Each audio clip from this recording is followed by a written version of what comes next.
नमस्कार, आप देख रहे हैं 5 की बात और मैं हूं नगमा। और 5 की बात की शुरुआत करते हैं महाराष्ट्र की राजनीति से। शिवसेना का नाम निशान इलेक्शन कमीशन द्वारा शिंदे गुट को दिए जाने के मामले में उद्धव ठाकरे की याचिका को सुप्रीम कोर्ट ने स्वीकार कर लिया है, लेकिन चुनाव आयोग के फैसले को बरकरार भी रखा है, यानी कि शिवसेना का नाम निशान शिंदे गुट के पास ही अभी रहेगा।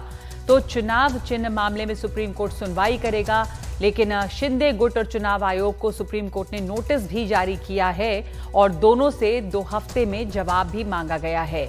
लेकिन साथ ही चुनाव आयोग के फैसले पर रोक नहीं है, यानी कि अभी जो नाम निशान है शिवसेना का वो शिंदे गुट के पास ही रहेगा, बल्कि बैंक खाते और प्रॉपर्टी टेक ओवर करने पर भी रोक नहीं लगाई गई है। उद्धव गुट चाहता था कि इन सब पर रोक लगाई जाए सुप्रीम कोर्ट से, यानी कि उद्धव गुट को अभी के लिए कोई राहत नहीं मिली है, बस ये कि उनकी जो अर्जी थी उसे सुप्रीम कोर्ट ने एडमिट कर लिया है। चुनाव आयोग के फैसले को बरकरार रखा है कोर्ट ने, यानी कि जो धनुष बाण है का निशान है वो शिंदे गुट के पास रहेगा। और कहा गया है कि उद्धव गुट को जो टॉर्च और मशाल वाला चुनावी चिन्ह ईसी ने दिया था वो आगे भी जारी रह सकता है। आपको ये एक बार फिर से जानकारी दे दें कि कुछ दिनों पहले ही चुनाव आयोग ने उद्धव गुट को एक बड़ा झटका दिया था, क्योंकि आयोग ने शिंदे गुट को ही असल शिवसेना माना था और शिवसेना का जो चिन्ह है धनुष बाण वो भी शिंदे गुट के पास ही गया था। और इसी फैसले को उद्धव गुट ने सुप्रीम कोर्ट में चुनौती दी थी, लेकिन इस फैसले को इसी के इस फैसले को भी बरकरार रखा है कोर्ट ने।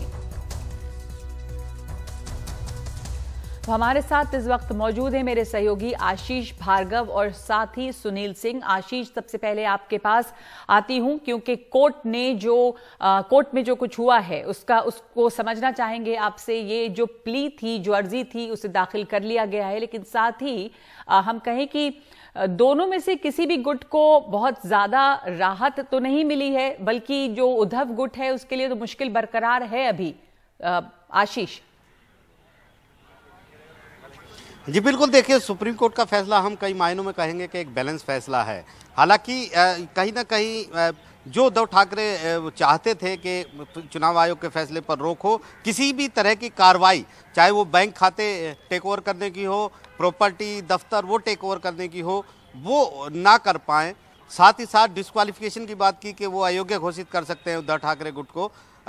अयोग्यता के मामले पर साफ कर दिया शिंदे ग्रुप ने, सुप्रीम कोर्ट में अंडरटेकिंग दी है कि वो ऐसा कुछ नहीं कर रहे हैं। लेकिन सुप्रीम कोर्ट ने स्टे भी नहीं लगाया है चुनाव आयोग के फैसले पर और कहा है कि ये जो है पार्टी के भीतर के अनुबंध है, इस पर हम स्टे नहीं लगाएंगे, चुनाव आयोग के फैसले को हम नहीं रोक रहे हैं। हालांकि कपिल सिब्बल लगातार ये मांग कर रहे थे, अभिषेक मनु सिंघवी भी ये मांग कर रहे थे कि इन तमाम कार्रवाई पर रोक लगाई जाए, क्योंकि अगर सब कुछ टेक ओवर हो जाएगा तो फिर उनको दिक्कत हो जाएगी इस पूरे केस में। लेकिन सुप्रीम कोर्ट ने दखल दिया है, ये बड़ी राहत है। सीधे सुप्रीम कोर्ट का दखल हो गया है। 3 हफ्ते के बाद अगली सुनवाई होगी। 2 हफ्ते में चुनाव आयोग और शिंदे गुट अपना जवाब दाखिल करेंगे। उसके अगले 1 हफ्ते में उस जवाब पर, हलफनामे पर अपना काउंटर उद्धव ठाकरे दाखिल करेंगे। लेकिन अब आज के दौर पर हम बात करें, आज के समय जो स्थिति वहां पर चल रही है उसी तरह आगे चलती रहेगी, किसी तरह की रोक नहीं है। चुनाव आयोग का फैसला बरकरार है। मशाल जो है वो उद्धव ठाकरे के पास रहेगी, लेकिन जो शिवसेना का जो धनुष बाण है वो शिंदे गुट के पास रहेगा। आगे 3 हफ्ते के बाद अगली सुनवाई होगी, लेकिन उद्धव ठाकरे गुट के लिए ये राहत है कि सुप्रीम कोर्ट ने दखल दिया है, क्योंकि लगातार ये मांग हो रही थी कि यहाँ सुप्रीम कोर्ट को दखल नहीं देना चाहिए, हाई कोर्ट को इस मामले में जाना चाहिए। लेकिन शिंदे गुट की तरफ देखें तो उनको भी एक इतनी राहत है कि जो कार्रवाई आगे कर रहे हैं, क्योंकि वो पहले कह रहे हैं कि हम अयोग्यता पर नहीं जा रहे हैं, उन्होंने अंडरटेकिंग भी दी है। सुप्रीम कोर्ट ने पूछा था कि क्या आप ऐसी कोई कार्रवाई कर रहे हैं, उन्होंने इनकार कर दिया। लेकिन आगे की कार्रवाई के लिए सुप्रीम कोर्ट ने कहा, ना तो चुनाव आयोग ने अपने आदेश में लिखा है कि टेक ओवर करें या ना करें, ना आपने अपनी अर्जी में ये कहा है कि भाई वो टेक ओवर करें, उस पर रोक लगाई जाए। तो ऐसे में हम ये आदेश कैसे जारी कर सकते हैं? तो कहीं ना कहीं एक ऐसा आदेश है जिसमें सुप्रीम कोर्ट का दखल है, लेकिन बहुत ज्यादा जमीन पर स्थितियां फिलहाल बदलने वाली नहीं। जमीन पर स्थिति जो है वो वही बनी रहेगी, लेकिन सुप्रीम कोर्ट ने कोशिश की है कि एक बैलेंस जजमेंट वो दें। सुनील, वहां पर दोनों गुट की तरफ से क्या प्रतिक्रिया है? वो मानते हैं कि दोनों ही गुट को कहीं ना कहीं कुछ जो है उनके पक्ष में फैसला आज का रहा है। जमीनी स्थिति वही बनी रहेगी। जो उद्धव गुट चाहता था कि कम से कम प्रॉपर्टी टेक ओवर पर, बैंक खाते की टेक ओवर पर रोक लगे, वो तो हुआ नहीं है। पर राहत की बात मानी जा रही है क्या उद्धव कैंप में कि कम से कम जो उनकी अपील, जो याचिका थी, उसे एडमिट किया है सुप्रीम कोर्ट ने, सुनने के लिए वो तैयार हो गया है? बिल्कुल नगमा, जिस तरह से न तो बहुत ही तीखी प्रतिक्रिया और न ही बहुत खुशी की प्रतिक्रिया दोनों ही गुटों से नहीं आ रही है, उससे साफ है कि कहीं ना कहीं दोनों को लग रहा है कि उनको कुछ न कुछ मिला है। खास करके उद्धव ठाकरे गुट की बात करें तो हालांकि उनको बहुत कुछ नहीं मिला है। उनकी सबसे बड़ी इच्छा थी कि चुनाव आयोग के फैसले पर रोक लगा दी जाए, वो नहीं मिला। लेकिन हाँ, उनकी अर्जी पर सुनवाई के लिए सुप्रीम कोर्ट तैयार हो गया और शिंदे गुट को नोटिस दिया गया है कि उन्हें जवाब देना है और 2 हफ्ते के भीतर दोनों को जवाब देना है। तो ये उनके लिए राहत की बात है। सुनील, आपको 1 मिनट के लिए रोक रही हूँ, आपकी आवाज साफ नहीं आ रही है, तो दोबारा आपके पास आने की कोशिश करते हैं, क्योंकि इस वक्त आवाज जो है वो साफ नहीं आ रही है आपकी। लेकिन जैसा आप बता रहे थे कि दोनों ही गुट की तरफ से कहीं कुछ कड़ी प्रतिक्रिया नहीं आई है, इसका मतलब ये है कि दोनों गुट जो हैं वो सुप्रीम कोर्ट के इस फैसले से थोड़े से संतुष्ट हैं। एक तो ये कि फैसला जो था पहले का इलेक्शन कमीशन का वो बरकरार रखा गया है। दूसरी बात ये कि उद्धव ठाकरे गुट के लिए एक राहत की बात है कि सुप्रीम कोर्ट इस मामले को सुनने के लिए तैयार हो गया है। सीधे सुप्रीम कोर्ट में इसकी सुनवाई होगी। हालांकि जो वो चाह रहे थे वो हुआ नहीं। अभी जो प्रॉपर्टी टेक ओवर है, बैंक खाते की टेक ओवर है, इस पर रोक नहीं लगी है। तो महाराष्ट्र की राजनीति में आप इस वक्त या वहां पे जो कैंप्स हैं अलग अलग, उनसे क्या सुन रहे हैं सुनील? उम्मीद करते हैं कि आपकी आवाज हमें बेहतर इस समय आएगी। जी सुनील। अब देखिए जी, जिस तरह से न तो बहुत ही तीखी प्रतिक्रिया आई है उद्धव ठाकरे गुट से और न ही एकनाथ शिंदे गुट से बहुत ही खुशी की प्रतिक्रिया आई, तो स्वाभाविक तौर पर दोनों को कुछ न कुछ राहत मिली है। राहत उद्धव ठाकरे के गुट को देखें तो राहत की बजाय हम कह सकते हैं कि उनको उम्मीद दिखाई पड़ी है कि जिस तरह से वो कह रहे थे कि फैसला जो है कि चुनाव आयोग का एक तरफा है, तो सुप्रीम कोर्ट में सुनवाई होगी, यही उनके लिए बहुत बड़ी उम्मीद की बात है। लेकिन जो वो चाह रहे थे कि इस पूरे फैसले पर स्टे लग जाए, वो नहीं हुआ। वो उनके लिए एक, हम कह सकते हैं कि एक बड़ा झटका है। और साथ ही प्रॉपर्टी और बैंक अकाउंट पर भी कोई फैसला नहीं दिया है सुप्रीम कोर्ट ने, तो वो भी उनके लिए बहुत बड़ी राहत नहीं है। लेकिन एक उम्मीद जरूर उद्धव ठाकरे गुट को दिखाई पड़ी है कि उनका जो तर्क है कम से कम वो सुना जाएगा, सुप्रीम कोर्ट सुनेगी। हो सकता है आगे जाकर इस फैसले पर फैसला उनके पक्ष में आए, इतनी भर उम्मीद से जगी है। लेकिन एकनाथ शिंदे गुट के लिए ये बड़ी बात है कि जो नाम है और चुनाव चिन्ह है वो उनके पास ही रहेगा। उस पर कहीं कोई सुप्रीम कोर्ट ने कोई प्रतिक्रिया नहीं दी, यानी कि कोई रोक नहीं लगाई है। हाँ, जो ऐसी आशंका व्यक्त की जा रही थी कि वो अपने, क्योंकि उनके पास बहुमत है विधायकों का, तो एक व्हिप जारी करके हो सकता है कि वो जो उद्धव गुट के जो विधायक हैं उनकी सदस्यता को अयोग्य घोषित कर सकते हैं। लेकिन उस पर उन्होंने वहां पर कह दिया है कि वो उस पर नहीं काम करेंगे या व्हिप नहीं जारी करेंगे। तो ये राहत जो है एक तरह से उद्धव ठाकरे गुट को ये राहत मिलती हुई दिखाई पड़ रही है। इस पूरे मामले में बीजेपी की प्रतिक्रिया अचानक से आ गई, हालांकि बाकी दोनों की प्रतिक्रिया अभी आनी बाकी है उस तरह से खुलकर। बीजेपी के जो प्रवक्ता है राम कदम ने कह दिया है कि ये एक तरह से ईश्वरीय आशीर्वाद मिला है, ईश्वरीय दंड है उद्धव ठाकरे गुट के लिए और बाला साहब का आशीर्वाद है एकनाथ शिंदे के लिए। तो ये आप देख लीजिए कि दोनों में जिस तरह से झगड़ा चल रहा है और जो आरोप लगाया जाता है उद्धव ठाकरे गुट की तरफ से कि सबके पीछे अगर कोई है तो बीजेपी है, जो कि शिवसेना को कहीं न कहीं बर्बाद करना चाहती है। तो इस पूरे मामले में जो सबसे खुश है वो बीजेपी है और तुरंत उसकी प्रतिक्रिया आ चुकी है कि और वो खुश इसलिए है कि जो चुनाव चिन्ह है और जो नाम है वो एकनाथ शिंदे गुट के पास ही, यानी कि शिवसेना, असली शिवसेना फिलहाल वही बनी रहेगी जब तक इस पूरे मामले की सुनवाई नहीं हो जाती है और कोई फैसला नहीं आ जाता है। भले ही मामले की सुनवाई चलती रहे या फिर सुप्रीम कोर्ट ने सुनने के लिए राजी हो गई है तब।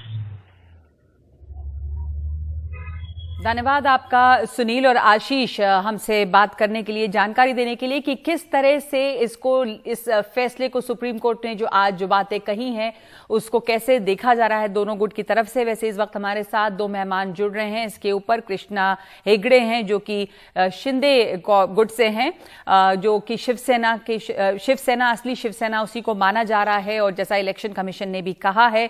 और दूसरे हमारे साथ जुड़ रहे हैं संजय गुप्ता, जो नेता हैं शिवसेना उद्धव गुट से। तो संजय गुप्ता जुड़ेंगे, अभी जुड़े नहीं हैं। पर कृष्णा हेगड़े जी, आपसे मैं शुरुआत करना चाहती हूं। सुप्रीम कोर्ट ने जो आज कहा, आपके पास नाम और निशान तो अभी हैं, इलेक्शन कमीशन के फैसले को बरकरार रखा है, लेकिन साथ ही जवाब भी मांगा गया है इस शिंदे गुट से और इलेक्शन कमीशन से भी। तो इस फैसले को आप कैसे देखते हैं? आप लोगों के लिए ये राहत है और क्या वैसे जवाब भी अभी देना है 2 हफ्ते में। नगमा जी, पहले तो मैं कहूं कि हम शिंदे गुट नहीं है, हम शिवसेना है और सिर्फ एक ही शिवसेना है। इसी की लड़ाई अभी चल रही है सुप्रीम कोर्ट में। वो तय हो गया वो तय हो गया। और दूसरी बात यह है कि जैसे हमारे प्रमुख और सम्मान्य नेता श्री एकनाथ राव जी शिंदे, जो महाराष्ट्र के आदरणीय मुख्यमंत्री भी है, उन्होंने कहा कि हमें ना कोई उनकी पूंजी चाहिए, ना कोई उनका प्रॉपर्टी चाहिए। हमें जो आज मिला है वो बाला साहेब की आइडियोलॉजी हमें मिला है, बाला साहेब का आशीर्वाद हमें मिला है। हमारे लिए वही बहुत कुछ है। और बाला साहेब की जो हिंदुत्व की आइडियोलॉजी उद्धव जी ने जो छोड़ा था और राष्ट्रवादी कांग्रेस और कांग्रेस के साथ उन्होंने हाथ मिलाया था, वो लेकर, बाला साहेब की आइडियोलॉजी लेकर, बाला साहेब का आशीर्वाद लेकर हम महाराष्ट्र की जनता बाला साहब की विचारधारा और बाला साहब के आशीर्वाद से संतुष्ट हैं आप लोग, या आपको आगे भी कुछ चाहिए? क्योंकि पहले तो ये कहा था शिंदे जी ने, लेकिन उसके बाद जिस तरह से दफ्तरों पे अधिकार आपके गुट ने लिया, उससे लग रहा है कि सिर्फ आशीर्वाद या विचारधारा से संतुष्ट नहीं है। नगमा जी, हमने एक भी शाखा के ऊपर या एक भी उनके ऑफिस पे कोई अधिकार नहीं जमाया। अगर हमने अधिकार हमारा जमाया, वो जो हमारी संसद भवन में कमरा अलॉट हुआ आपको शिवसेना का, विधानसभा में आपको वो दफ्तर मिला जो शिवसेना का था, वो गवर्नमेंट ने दिया क्योंकि हम शिवसेना है और गवर्नमेंट ने हमें शिवसेना जो ऑफिस है वो दिया है, पार्लियामेंट में भी दिया है और विधान भवन में भी दिया है।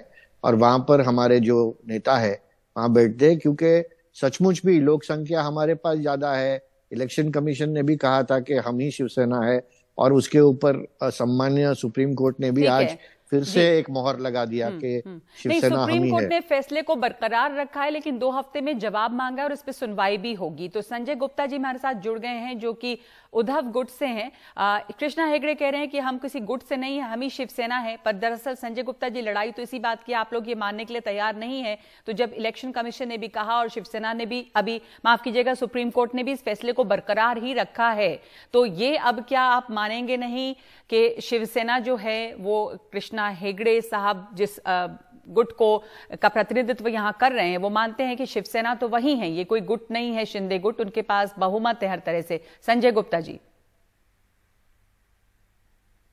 एक बार जवाब आप दोबारा पूछ लीजिए, क्योंकि थोड़ा सा नेटवर्क की। जी, आपको अब आवाज आ रही है? हाँ, मेरे को आवाज आ रही है। ठीक है, मैं आपसे बस यही पूछ रही थी, प्रतिक्रिया आपकी। कृष्णा हेगड़े जी को मैंने अभी कहा, उनका परिचय दिया कि वो शिवसेना के नेता हैं उद्धव गुट से। उन्होंने कहा, माफ कीजिएगा, शिंदे गुट से। तो उन्होंने कहा कि हम किसी गुट से नहीं है, हम ही शिवसेना है। पर इस बात को आप मानते हैं नहीं। वैसे सुप्रीम कोर्ट ने भी आज इस फैसले को तो बरकरार ही रखा है इलेक्शन कमीशन के, तो आपके लिए ये एक अच्छी खबर नहीं है?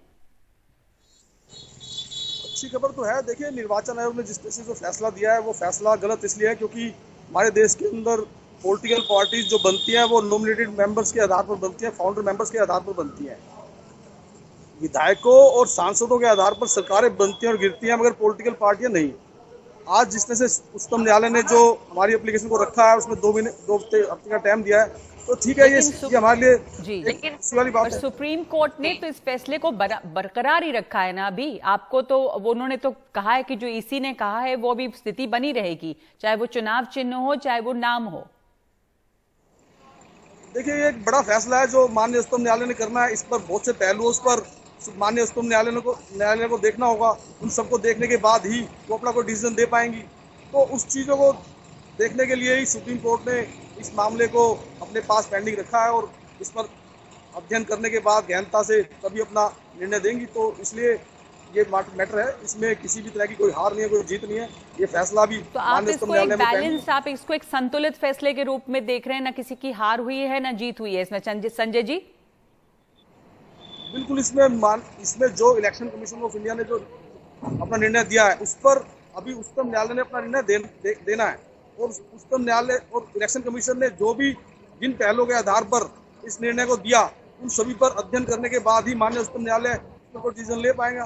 तो जो 78 पेज का निर्णय इलेक्शन कमीशन ने लिया है उसको पढ़ने में, उसको जांचने में, परखने में थोड़ा समय तो उच्चतम न्यायालय को भी चाहिए। आप लोगों की जो अपील थी उसको तो सुप्रीम कोर्ट ने एडमिट किया है, लेकिन एक और जिस बात को आप लोग चाह रहे थे कि हो, जैसे कि प्रॉपर्टी टेक ओवर है, बैंक खाते के टेक ओवर है, इन पर रोक लगे, इस पर सुप्रीम कोर्ट ने कोई रोक लगाई नहीं है, तो क्या आपको ये डर है कि ऐसा हो सकता है?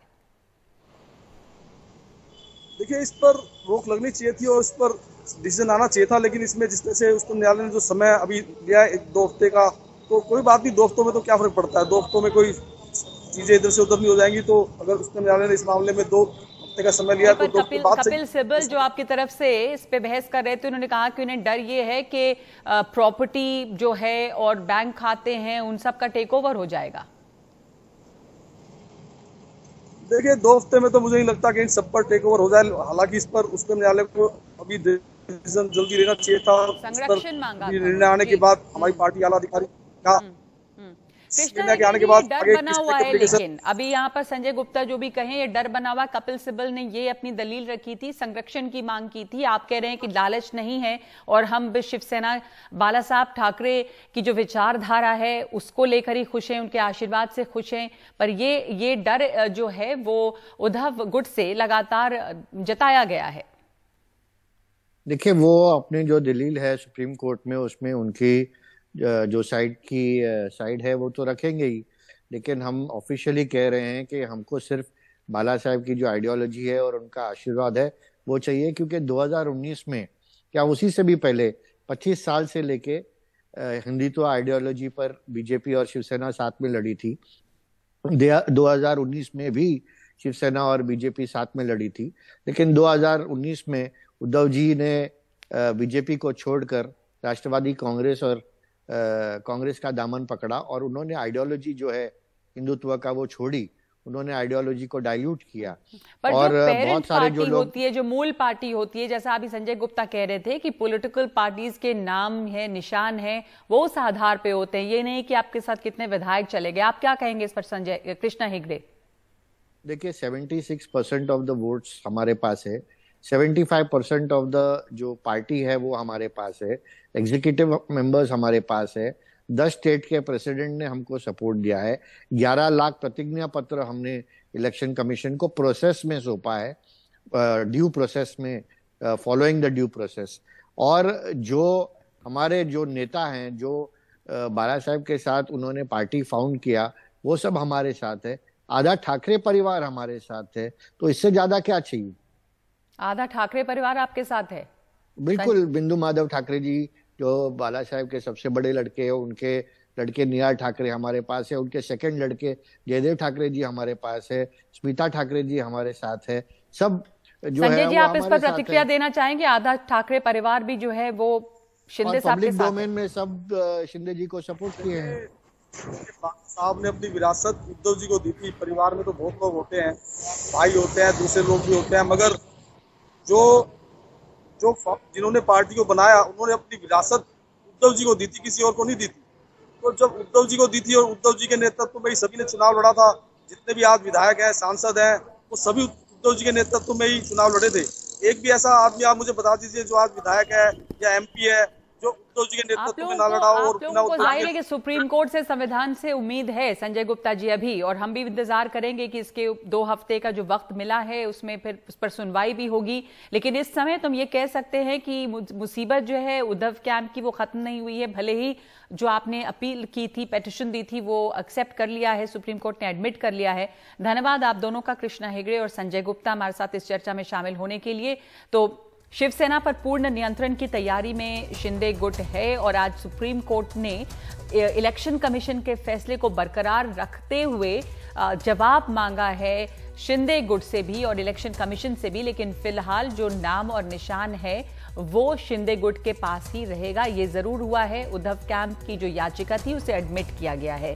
तो ये महाराष्ट्र की राजनीति में उथल पुथल और असली शिवसेना कौन, ये लड़ाई जो है अभी बनी है सुप्रीम कोर्ट में है। एक ब्रेक ले रहे हैं हम इस वक्त और उसके बाद विपक्षी नेताओं की जासूसी के मामले में दिल्ली के उप मुख्यमंत्री मनीष सिसोदिया के खिलाफ CBI जांच की मंजूरी।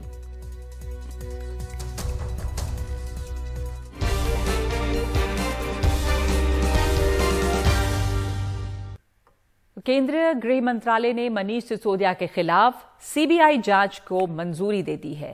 फीडबैक यूनिट बनाने के मामले में इस जांच को मंजूरी दी गई है। सीबीआई ने मनीष सिसोदिया के खिलाफ एफआईआर दर्ज करने की अनुमति मांगी थी केंद्रीय गृह मंत्रालय से।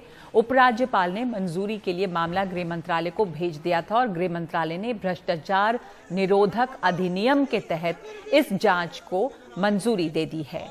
तो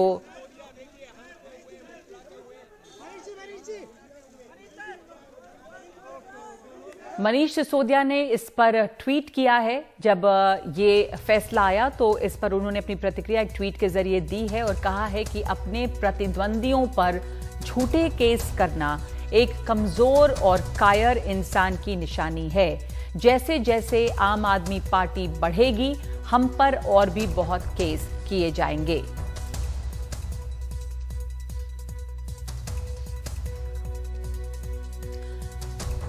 तो ये जो मंजूरी दी गई है केंद्रीय गृह मंत्रालय से मनीष सिसोदिया के खिलाफ सीबीआई जांच को, उस पर हमारे साथ चर्चा के लिए मौजूद हैं राजनीतिक विश्लेषक पीयूष जोशी और बीजेपी नेता महेश वर्मा। पीयूष जोशी जी, जब ये फैसला आया कि मंजूरी दे दी गई है, सीबीआई की जांच होगी मनीष सिसोदिया के खिलाफ, क्योंकि ये फीडबैक यूनिट बनाने का जो आरोप है उस पर मनीष सिसोदिया ने ट्वीट किया कि जैसे जैसे हम और ज्यादा लोकप्रिय होंगे, पार्टी बड़ी होगी, हमारे खिलाफ इस तरह की बहुत जांच होगी। पर क्या आप इस सफाई से संतुष्ट हैं? आरोप है तो आरोप का जवाब देना चाहिए कि किस तरह से ये आरोप गलत है। सिर्फ ये कहना कि ये बदले के लिए कार्रवाई हो रही है, क्या इससे जनता और कोई दूसरे लोग भी संतुष्ट हो सकते हैं? नगमा जी धन्यवाद। आज के दिन को ये पूरा जो है इसको एक पर्सपेक्टिव में देखना पड़ेगा। आज कौन सा दिन है? आज दिन वो है जब एक कमजोर दिल्ली, आधे अधूरी दिल्ली की जो राज्य सरकार है उसको दबाने के लिए एड़ी चोटी का जोर भारतीय जनता पार्टी की सरकार ने लगाया। गुजरात चुनाव के साथ में एमसीडी के चुनाव करवाए, उसमें इनको मुंह की खानी पड़ी, पराजित हुए। पराजित होने के बाद में मेयर के चुनाव में बार बार अड़ंगे डाले गए।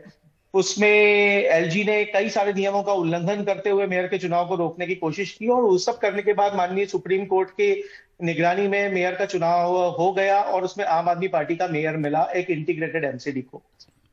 अब ये आम आदमी पार्टी का चमकता चेहरा है, तो इस चमकते चेहरे को, चमक को कम करने की कोशिश तो करेगी भारतीय जनता पार्टी। तो तभी आज का दिन चुना है ये अनुमति देने के लिए। 2015 का मामला है। अब एक फीडबैक यूनिट किस कारण से बनी, विजिलेंस को बढ़ाने की वजह से बनी, किसकी वजह से बनी, ये बात तो जांच में सब साफ हो जाएगी। देखिए, और रही बात सफाई से संतुष्टि की कि भाई जो ट्वीट किया मनीष सिसोदिया जी ने, किस बात की सफाई देंगे? यदि कुछ गलती करी होगी तो सफाई देंगे ना मैडम।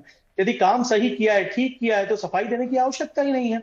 तो मनीष सिसोदिया जी ने जो ट्वीट किया है वो बिल्कुल सही किया है, क्योंकि जिस तरीके से एक्यूज नंबर वन बोल के आबकारी नीति के मामले में लगातार बहस चलाई गई थी कि भाई एक्यूज नंबर 1 है, और जब एफआईआर दाखिल करते हैं, चार्जशीट दाखिल करते हैं, तो उसमें मनीष सिसोदिया जी का नाम तक डालना भूल जाते हैं। तो ये बात सब साफ है और ये एक आम आदमी पार्टी की बढ़ती चमक को फीका करने की असफल कोशिश है। मनीष सिसोदिया जी ने जो बात बोली, महेश वर्मा जी, क्या आप इस बात से, महेश वर्मा जी आप क्या कहेंगे? ये आम आदमी पार्टी की बढ़ती चमक को फीका करने की कोशिश है। आम आदमी पार्टी जब चुनाव जीती दिल्ली में, उसके बाद मेयर बनने में बहुत रुकावटें डाली गई रास्ते में, आखिरकार कोर्ट की दखल से आम आदमी पार्टी का मेयर बना और फिर आज के दिन ही एक जांच के आदेश जो है वो दे दिया गया है मनीष सिसोदिया के खिलाफ। तो कुल मिला के आम आदमी पार्टी के साथ समर्थन रखने वाले जो तमाम लोग हैं वो इसे ऐसे देखते हैं कि ये एक बदले की कार्रवाई है। महेश जी,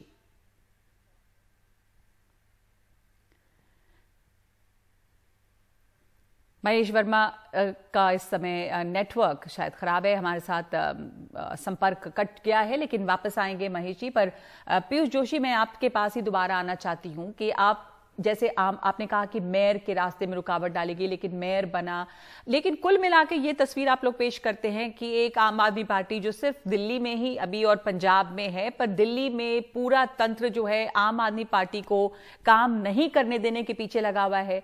कितना आपको लगता है कि इतनी क्या चमक बढ़ गई आम आदमी पार्टी की कि पूरा का पूरा महकमा, पूरी केंद्र सरकार जो है वो इसी के पीछे लगी हुई है? ये जवाब नहीं देना चाहिए क्या आम आदमी पार्टी को कि जो आरोप लग रहे हैं वो आरोप जो हैं किस तरह से निराधार हैं? देखिए बिल्कुल सही बात है, और जो बातें देखी गई, जैसे कि आबकारी नीति मामले में भी कई चैनल्स पे हम लोगों ने बहस की और सारा जो बातें फैक्ट बाय फैक्ट रखी कि कैसे ज्यादा नंबर ऑफ बैंड्स खुलना चाहिए थे, उसके आधे नंबर ऑफ बैंड्स खुले एलजी के इंटरवेंशन की वजह से। यही सारी चीजें, भाई टीचर्स को फिनलैंड जाने वाला मुद्दा हो, उसके ऊपर आपने ऑब्स्ट्रक्शन लगाया। फिर उसके बाद में आपने इमेजिनरी घोटाले, जो बस खरीदी नहीं गई उसके अंदर घोटाले की बात करके उसको फ्रीज कर दिया गया। तो एक पॉलिसी पैरालिसिस क्रिएट करने की तो कोशिश एलजी कर ही रहे हैं। प्रॉब्लम क्या है मैडम, आप प्रॉब्लम समझिए कि दिल्ली जो है वो देश की राजधानी है, और दिल्ली का मुख्यमंत्री जो है वो डेफिनेटली जो भी करेंगे वो उसके ऊपर माइक्रोस्कोप से स्क्रूटिनी होगा। भाई तमिलनाडु के मुख्यमंत्री हैं, सब अपने अपने राज्य में बहुत महत्वपूर्ण व्यक्ति हैं, पर दिल्ली में इनकी नाक के नीचे बैठ के यदि कोई अच्छा काम करके बता दे, इन्होंने कूड़े का इतना बड़ा पहाड़ बना रखा है, यदि वो साफ करके बता दिया आम आदमी पार्टी ने, तो फिर इनके पास में सेविंग ग्रेस क्या रहेगा? ये प्रॉब्लम है। और ये हेडलाइन मैनेजमेंट की, आज जो ये सीबीआई इन्वेस्टिगेशन को मंजूरी दे दी गई है, वो उससे आप सीबीआई इन्वेस्टिगेशन को मंजूरी दी गई है तो इन्वेस्टिगेशन होगी, और अगर यहाँ पे जी बिल्कुल होगी, होना चाहिए। मेरा यह कहना है कि भाई सब चीजों की जांच कर लो, आपको जो जांचें करना है सब चीजों की जांचें कर लीजिए। हमें किसी भी प्रकार की किसी भी जांच से कोई आपत्ति नहीं है। खुल के जांच कीजिए, एक एक चीज की जांच कीजिए, एक एक पन्ने की जांच कीजिए, एक एक कागज की जांच कीजिए। और ये जो वेंडेटा है, अब हम जो वेंडेटा सामने दिख रहा है, एक तरफ अडानी हिंडनबर्ग मामला है, हम सब लोग देख रहे हैं, जिसमें ऑफशोर अकाउंट्स में पैसे देने की बात की गई है, तो उसके ऊपर ईडी के लिए बिल्कुल प्रथम दृष्टया केस बनता है। ठीक है, तो आप कह रहे हैं कि जांच तो होनी चाहिए, और जांच होगी भी। जांच तो होगी मैडम, जांच जो होगी वहां पे जवाब भी देंगे, सिसोदिया जी भी जवाब देंगे, दिल्ली सरकार भी जवाब देगी, सब लोग जवाब देंगे, वो कोई मना नहीं है जांच से। पर ये जिस तरीके का ऑब्स्ट्रक्शनिज्म क्रिएट किया जा रहा है, क्योंकि आप विपक्षी दल से आते हो और क्योंकि आप चुनाव हार गए, इसलिए बैकडोर से आपको गवर्न करना है। तो ये जो प्रॉब्लम है, इसको तो हमें बोलना पड़ेगा ना, ये चीज तो हम बोलेंगे। और यही बात मनीष सिसोदिया जी ने बोली है कि भाई क्योंकि विपक्षी दल का, अभी मैं थोड़ी देर पहले एक और चैनल पे बहस कर रहा था, तो वो बोले देशद्रोही हैं आप लोग। अब आप बताइए कि जो भी विपक्षी दल का है वो देशद्रोही हो जाता है क्यों? क्योंकि एक अलेजेड जासूसी हुई है जिसके बारे में अभी तक जांच शुरू भी नहीं हुई है, और भारतीय जनता पार्टी के प्रवक्ताओं ने देशद्रोही बोलना शुरू कर दिया। तो ये सारी बातें मैडम, एक नैरेटिव है कि या तो आप भाजपा के साथ हो तो आप देशभक्त हो, और भाजपा के विरोध में हो तो देशद्रोही हो। ये नैरेटिव है और हेडलाइन मैनेजमेंट है, क्योंकि हेडलाइन आज होना चाहिए थी कि आम आदमी पार्टी का। तो आप ये आरोप लगा रहे हैं कि ये हेडलाइन मैनेजमेंट है, आज ये हेडलाइन होनी चाहिए थी कि आम आदमी पार्टी का मेयर बना, लेकिन इसको वो आप कह रहे हैं कि पलटा जा रहा। महेश वर्मा हमारे साथ इस समय संपर्क उनका नहीं हो पा रहा है, पर क्या फोन लाइन पे महेश वर्मा हमारे साथ हैं? क्योंकि हम चाहेंगे कि इसका जवाब महेश जी भी दें। महेश जी, आपका जवाब, आपकी जो प्रतिक्रिया है वो लोग सुनना चाहेंगे कि ये सिर्फ हेडलाइन मैनेजमेंट है। आम आदमी पार्टी का दिन था जिनका मेयर बना, लेकिन आप लोगों ने इसको हेडलाइन को मैनेज करके कहीं और खबर बना दी है, ऐसा कह रहे हैं आम आदमी पार्टी समर्थक। देखिए निर्मला जी, मैं तो इसमें यही कहूंगा कि इसे कहते हैं चोरी भी और सीनाजोरी भी। सवाल है कि एक आदमी इस देश में उप मुख्यमंत्री रहते हुए एक गैर कानूनी काम करता है, एक अपराधियों की तरह जो है अपराध करने में माहिर हो जाए, और उसके बाद वो अपने आप को शहीद आजम से तुलना करे।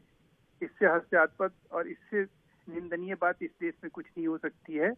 जिस फीडबैक यूनिट बनाने को 2 बार नजीब जंग जी ने जिस फाइल को नामंजूर किया, और उस फाइल को नामंजूर करने के बाद विजिलेंस डिपार्टमेंट के ही एक अधिकारी ने 2016 में सीबीआई में जाके शिकायत करी, जिसके ऊपर सीबीआई लगभग 7 साल से जो है लगातार काम किया, और उसके बाद अब जाकर वो रिपोर्ट 12 जनवरी 2023 को विजिलेंस डिपार्टमेंट में दाखिल किया गया, जिसके बेसिस पे ये तय हुआ कि उप मुख्यमंत्री मनीष सिसोदिया सहित 12 लोगों को, जिसमें एक डायरेक्टर हैं सुकेश कुमार जैन, 12 लोगों को जो है उनको जो है नामजद करने की इजाजत मांगी गई उपराज्यपाल जी से। और उपराज्यपाल जी ने इसमें जो गृह मंत्रालय, क्योंकि उप मुख्यमंत्री हैं सिसोदिया जी, उनके लिए गृह मंत्रालय की मंजूरी जरूरी थी, और वो मंजूरी दी गई। 700 केसों को इन्होंने फीडबैक यूनिट के द्वारा जो है जांच करी। उसमें से 60% केस जो है वो राजनीतिक दल के नेताओं को जासूसी करने में इन लोगों ने उसको इस्तेमाल किया। और सबसे मजेदार बात ये देखिए कि सरकारी खजाने से गैर कानूनी तरीके से करोड़ों रुपया इसके ऊपर खर्चा किया गया। ये किसके अनुमति से किया गया, और इसके लिए कौन आदमी जवाबदेह होगा? और ऐसे अपराध करने के बाद भी ऐसे दम्भ ठोकना और इस तरह से अपने आप को सीना चौड़ा करके एक अपराधी का इतना बड़ा विवश चेहरा इस देश में कमाल के लोग हैं। और इसका समर्थन क्या ये लोग ये सोच रहे हैं कि ये देश करने जा रहा है, देश की जनता करेगी? ऐसे अपराधियों के साथ कौन खड़ा होने जाएगा? जो गैर कानूनी तरीके से खजाने से पैसा निकालता है, जो गैर कानूनी कृत्य करता है और उसके बाद कहता है कि नहीं जी हमने ऐसा कुछ किया ही नहीं। ये क्या मतलब है? आज 7 साल बाद जो है सीबीआई जो है अगर इसकी इंक्वायरी करके पूरे जांच पड़ताल करके तब इस नतीजे पे पहुंची है। पता नहीं कितनी चीजों को खगाला किया। जी, आप कह रहे हैं कि जाहिर है कि जांच पड़ताल के बाद सीबीआई इस नतीजे पर पहुंची है और जांच पड़ताल भी होनी चाहिए और उसके बाद ही क्या सच है क्या नहीं। पर जो आरोप आम आदमी पार्टी की तरफ से लगता है कि ये एक तरह से रोड़े अटकाने की कोशिश है उनके कामकाज में। पर धन्यवाद आपका और अफसोस है कि आपसे हमारा संपर्क हो नहीं पाया ठीक से और इसलिए आपको फोन पर आपकी प्रतिक्रिया लेनी पड़ी। पर धन्यवाद आप दोनों का हमारे साथ जुड़ने के लिए। एक छोटे सी जानकारी आप लोगों को पहले दे दें कि आम आदमी पार्टी पर जो जासूसी का आरोप है वो क्या मामला है। 2015 में मनीष सिसोदिया ने एक फीडबैक यूनिट बनाई थी, ऐसा आरोप है। राजनीतिक विरोधियों की जासूसी के लिए इसका इस्तेमाल हुआ और इसे बिना कैबिनेट नोट की मंजूरी इसको दे दी गई थी, ऐसे आरोप जो हैं वो लगाए गए हैं। तो ये है ये खबर। लेकिन जो दूसरी खबर है जो आम आदमी पार्टी के लिए आज के दिन अच्छी खबर थी वो दिल्ली के मेयर इलेक्शन की थी। तो करीब 2 महीने से ज्यादा की लंबी सियासी खींचतान के बाद आज दिल्ली की नई मेयर का चुनाव हो गया और आम आदमी पार्टी की शैली ओबरॉय दिल्ली की नई मेयर चुनी गई हैं। उन्होंने बीजेपी की रेखा गुप्ता को 34 वोटों से हराया है। इसके बाद डेप्यूटी मेयर के चुनाव में भी आप उम्मीदवार आले मोहम्मद ने जीत हासिल की है। इससे पहले 3 बार मेयर चुनाव के लिए बैठक बुलाई गई, लेकिन आप और बीजेपी के हंगामे के चलते मेयर का चुनाव नहीं हो पाया था और बाद में यह मामला सुप्रीम कोर्ट गया और सुप्रीम कोर्ट के निर्देश पर आज ये चुनाव हो पाया।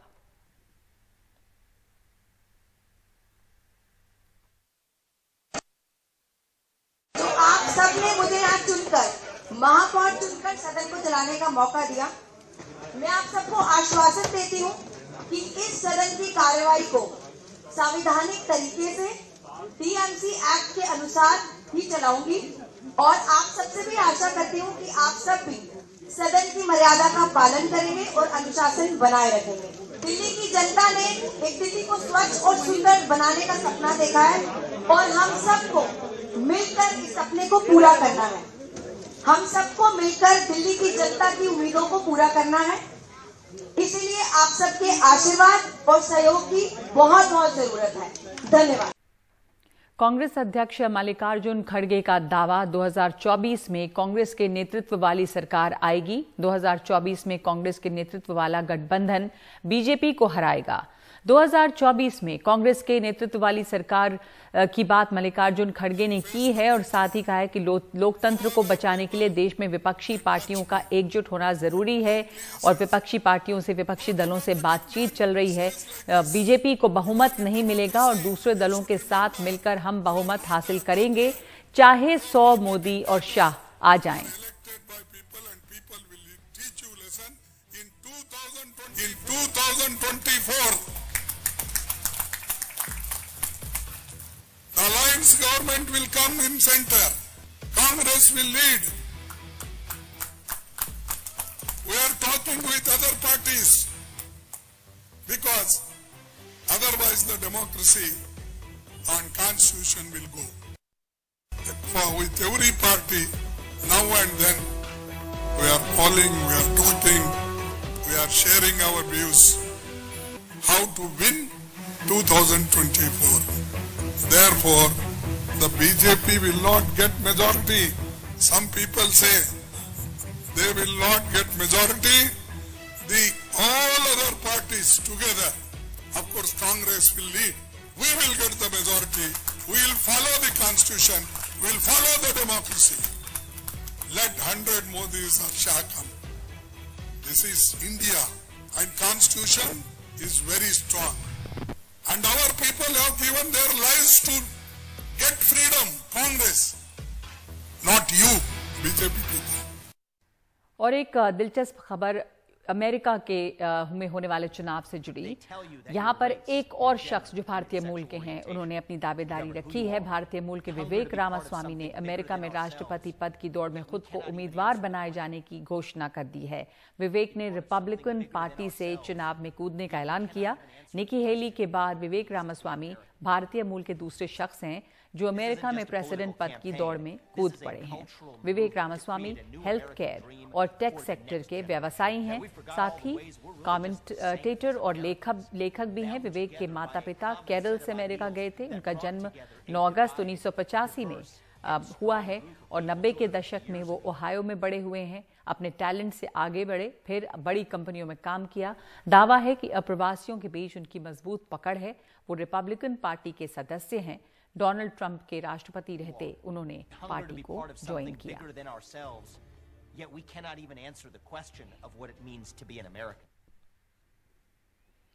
तो 5 की बात में आज के लिए इतना ही। नमस्कार।